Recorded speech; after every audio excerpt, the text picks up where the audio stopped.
Bapak Ibu ikhwan akhwat, di dalam ayat Al-Qur'an saya membaca di dalam kitabnya pengarsa Abah, Bismillahirrahmanirrahim, alladzina atainahumul kitaba yatslunahu haqqa tilawatihi ulaika yu'minuna bih. Orang-orang yang telah kami beri kitab, mereka membacanya sebagaimana mestinya. Mereka itulah orang-orang yang sebenar-benarnya, orang yang beriman. Di dalam ayat ini berbicara tentang tilawah, berbicara tentang membaca. Pentingnya membaca. Membaca itu tidak hanya ayat-ayat Allah yang sifatnya nampak. Kita dianjurkan untuk membaca dua, yang kelihatan dan yang tidak kelihatan. Ayat yang tersurat dan ayat yang tersirat. Yang sifatnya kauniyah itu pun menjadi penting. Kalau kita lihat hari ini, kita mesti bisa membaca fenomena-fenomena yang terjadi. Agar kita tidak bisa dikatakan buta huruf. Walaupun perkembangan zaman kita tahu, dulu zaman kita ketika orang disebut buta huruf, adalah orang yang tidak bisa membaca dan tidak bisa menulis. Saya yakin hari ini, apalagi generasi milenial, generasi Z sampai hari ini generasi Alpha, semua orang bisa baca.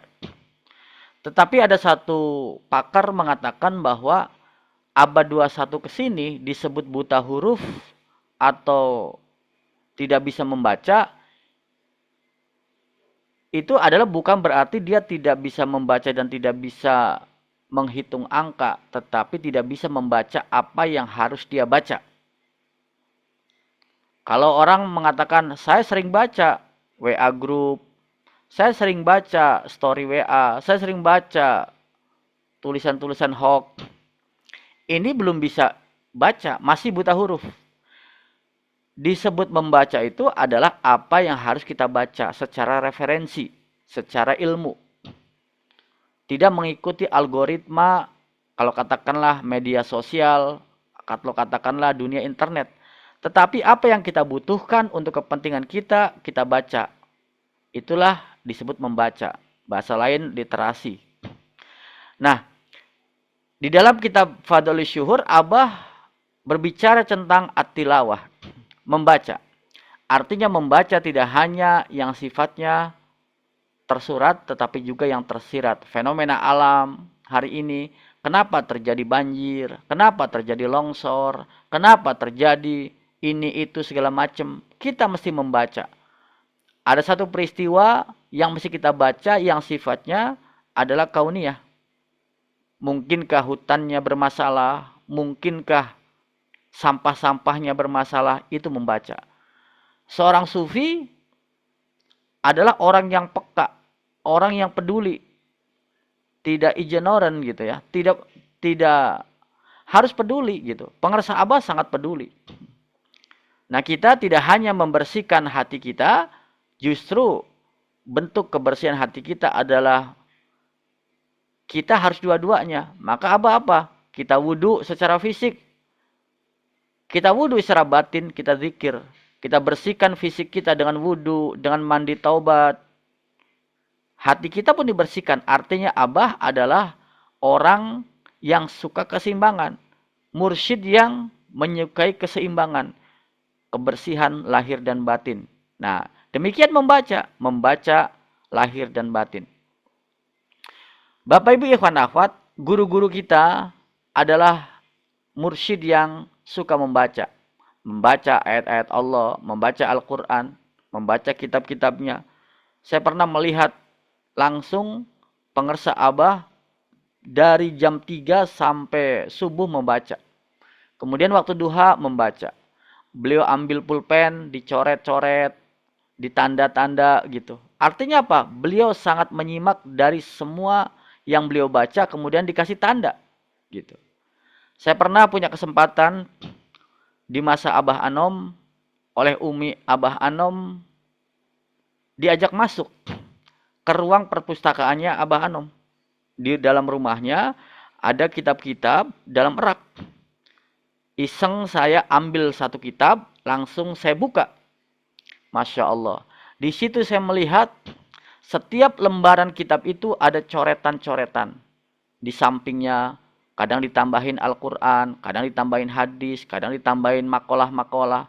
Ada catatan-catatan kecil menggunakan tinta yang dulu itu, yang ditetes begitu, yang di saya lupa namanya itu, pena. Nah. Kemudian saya ambil lagi satu, ternyata ada lagi. Nah, artinya apa? Saya menyimpulkan kalau pengersa Abah ada coretan-coretan di kitabnya, bahkan ada tanda-tandanya, malah ada satu kitab yang penandanya mungkin belum selesai. Itu ada. Penandanya adalah uang 100.000. Masya Allah. Jadi di beberapa kitab itu ada uang 100.000. Dan itu dicontohkan juga, dilanjutkan oleh Abah Aos gitu ya. Kalau kita tandanya adalah kertas gitu ya. Tandanya adalah kertas berwarna gitu. Atau tali. Abah tandanya uang 100.000. Nah, saya menyimpulkan bahwa kalau di dalam kitab itu ada coretan-coretan, berarti Abah ini sangat rajin membaca setiap halaman-halaman.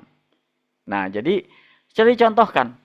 Nah, maka saya mesti mencontoh gitu. Kita mesti rajin membaca. Dalam hal ini adalah Al-Quran, kitab-kitab, buku-buku, referensi. Bapak, Ibu, ikhwan, akhwat, kalau kita bicara tilawah, ulama tasawuf membaginya ada 3. Yang pertama adalah kita tilawah bil lisan. Yang tadi, membaca dengan lisan. Itu pintu awal. Bagaimana kita mendapatkan pengetahuan, mendapatkan inspirasi, mendapatkan hikmah daripada apa yang kita baca. Yang pertama, tilawah bil lisan. Yang kedua, tilawah bil aql. Setelah kita baca, kemudian tidak hanya baca. Bahkan tidak hanya hafal. Tapi kita memahami maknanya. Ayat yang kita baca, akal kita bertanya, ini bicara tentang apa sih yang saya baca? Tentang apa? Tentang siapa? Tentang aku atau orang lain? Tentang ayat-ayat apa? Ini tilawah bil aql. Maka murid-murid pengersa Abah yang profesor, murid-murid pengersa Abah yang pemikir, tidak hanya membaca bil lisan, tetapi bil aql. Yaitu bagaimana memahami ayat-ayat yang dibaca, kemudian dikembangkan, kemudian dicari makna yang terdalam, akar persoalannya, aplikasinya. Kalau bahasa filsafat, ontologinya, aksiologinya, epistemologinya, seperti itu. Jadilah riset. Nah, kita bersyukur banyak temuan-temuan tilawah bil aql oleh guru-guru kita, profesor-profesor kita, murid-murid pengersa Abah yang punya zikir. Sehingga ketika tilawah bil aql, dia membacanya diiringi dengan zikir, diarahkan oleh Allah. Tidak liar. Tilawah bil aql itu liar, radikal. Tapi bukan radikalisme. Radik itu mendalam sampai ke akar-akarnya. Tetapi sampai seakar-akarnya tidak liar. Itulah tilawah bil aql yang ada zikirnya. Jadi yang pertama adalah tilawah bil lisan, yang kedua tilawah bil aql, dan yang ketiga tilawah bil qalbi. Membaca ayat dengan apa? Dengan hati. Nah, ini menjadi penting. Pengersa Abah tidak hanya tilawah bil lisan, tidak hanya tilawah bil aql, tapi sudah masuk tilawah bil qalbi. Seperti kita melihat hanya dengan basyariah, pengersa Abah sudah basyirah. Saya meyakini dari sekian banyak murid pengersa Abah sudah melakukan itu. Tidak hanya tilawah secara basyariah, juga basyirah. Dua-duanya. Jadi bagaimana memahami apa yang dia baca secara basyar, secara mata, dia mengamati. Dan juga dia pun sudah memaknai mendalam secara spiritual. Secara basyirah. Nah, itulah Bapak Ibu sekalian. Maka di dalam Al-Quran dikatakan apa? Bismillahirrahmanirrahim. Walaqad dzara'na li jahannama katsiran minal jinni wal ins. Lahum qulubul la yafqahuna biha walahum a'yunun la yubsiruna biha walahum adhanun la yasma'una biha. Ulaika kal an'am balhum adol. Ulaika humul ghafilun. Sesungguhnya kami telah menciptakan penghuni neraka jahanam itu dari mana? Banyaknya dari kalangan jin dan manusia. Nah, artinya kita semua manusia punya potensi sebagai bahan bakar neraka jahanam. Nauzubillah. Apa yang terjadi? Kok bisa manusia menjadi penghuni neraka jahanam? Di sini dikatakan adalah lahum qulubul la yafqahuna biha. Mereka mempunyai hati tetapi tidak dipergunakannya untuk memahami. Nah, ini tilawah bil qalbi. Jadi kita sudah harus masuk kepada tilawah bil qalbi. Kita diajarkan guru kita pengersa abah bagaimana cara membaca kita tidak hanya sampai bil lisan, bil akal, tapi juga tilawah bil qalbi. Apa alatnya? Tiada lain, alatnya adalah perbanyak zikir, maka kita bisa memaknai apa yang kita lihat. Terjadi sentuhan-sentuhan kolbu, terjadi sensitivitas kolbu kita, terjadi desire kita, terjadi insight kita. Maka saya ingat betul ketika dalam sebuah seminar, profesor kita, Profesor Subandi, mengatakan, saya di Turki sekian lama, tapi nggak punya ide apa penelitian saya. Akhirnya beliau kontemplasi, zikir, tiba-tiba muncul di dalam hatinya. Oh, ini penelitiannya. Ini adalah membaca bil qalbi kalau saya amati. Ada insight, ada intuisi yang muncul tiba-tiba dari kolbu. Dari mana? Inilah isyarat sufiyah dari Allah Subhanahu wa taala. Maka beliau mengatakan apa? Saya hanya menulis idenya dari Allah Subhanahu wa taala. Nah, saya senang sekali kalimat ini. Beda profesor-profesor lain ketika mengatakan bahwa ini ide saya, ini semua saya. Tapi beliau mengatakan saya hanya menuliskan saja semua ide dari Allah. Inilah tilawah bil qalbi. Artinya apa? Bahwa dia punya kalbu, punya hati, dipergunakan untuk memahami kebenaran. Kemudian kata Allah apa? Walahum a'yunun la yubsiruna biha. Mereka mempunyai mata tetapi tidak dipergunakan untuk melihat. Ada istilah terlihat tapi tidak melihat. Kita banyak terlihat di mata kita semua fenomena tapi tidak melihat. Artinya apa? Tidak cermat, tidak mengamati dengan baik gitu. Kemudian yang ketiga, walahum adzanul la yasma'una biha. Mereka punya telinga tetapi tidak dipergunakan untuk mendengar. Tadi terlihat tetapi tidak melihat, terdengar tetapi tidak mendengar. Kalau kita melihat berarti mengamati seluruh tubuh kita, bahkan seluruh lahir batin kita itu melihat, mengamati, membaca, mengamati, menganalisa, menyimpulkan. Kemudian terdengar tapi tidak mendengar. Kita sering mendengar apapun, terdengar di mana-mana, berita-berita, cerita-cerita, tapi tidak mendengar. Contohnya kalau kita memanggil anak kita, terdengar tapi tidak mendengar. Anak kita sedang main handphone, kita panggil. Atau mungkin kita sedang main handphone, terdengar tapi tidak mendengar.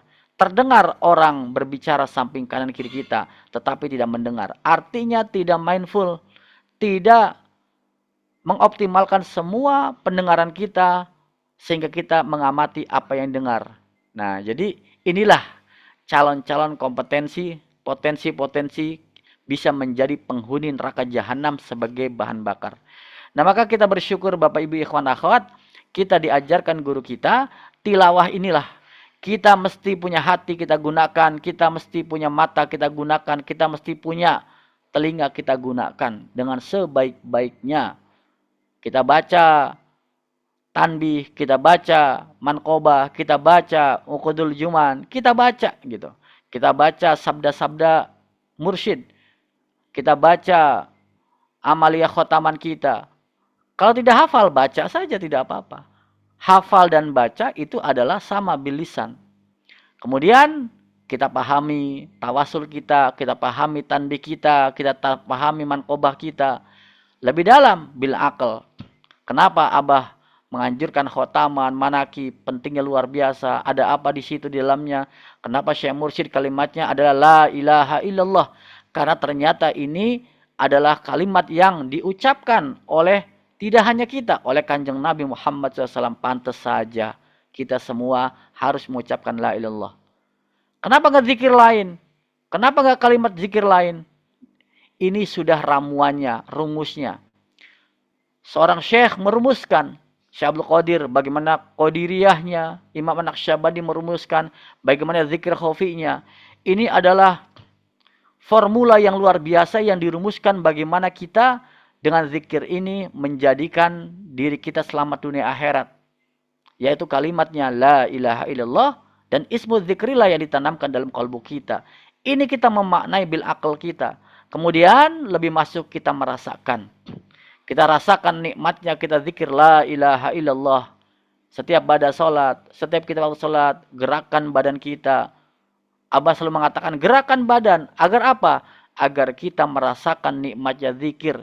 Zikir tidak hanya dinikmati oleh lisan kita, tapi badan kita, hati kita, seluruh anggota badan kita zikir la ilaha illallah. Kemudian ismu zikrillah. Ini kita betul-betul rasakan. Nah maka ada istilah. Kalau zikir jangan pikirkan, tapi rasakan.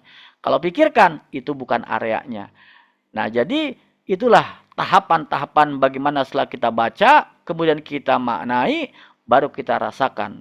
Inilah yang dimaksud tilawah yang saya amati dari karangan, dari tulisan kitab Pengersabah At-Tilawah. Alhamdulillah. Alhamdulillahilladzi faddalana ala katsiri min ibadihil mu'minin.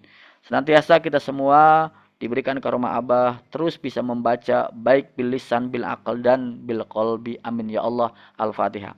A'udzubillahi minasyaitonirrajim. Bismillahirrahmanirrahim.